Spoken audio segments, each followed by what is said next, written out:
La réélection d'Ursula von der Leyen au niveau de la Commission européenne est la preuve de la recherche d'une stabilité. Elle a été réélue avec une majorité nette et ce n'est pas sans corrélation avec le pacte vert pragmatique. Donc il s'agit de quoi au niveau de l'automobile? Eh bien, l'autorisation des carburants de synthèse jusqu'en 2035.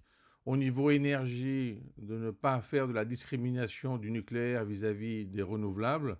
Et au niveau de l'industrie, d'avoir un pacte pour une industrie propre. Donc on voit une situation plus pragmatique. On avait une vision beaucoup plus théorique sur ce pacte vert.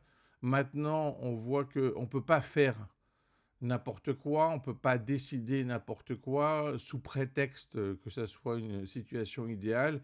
Il faut utiliser les conditions actuelles comme des conditions initiales d'un problème à résoudre. Et il faut, dans ce cadre-là, être plus réaliste et surtout plus pragmatique afin d'avoir des résultats tangibles, afin d'avoir l'utilisation d'une stratégie qui soit optimale en termes d'efficacité pour les buts à atteindre, sans considérer qu'il faut à tout prix être extrême pour avoir des résultats partiels dès à présent.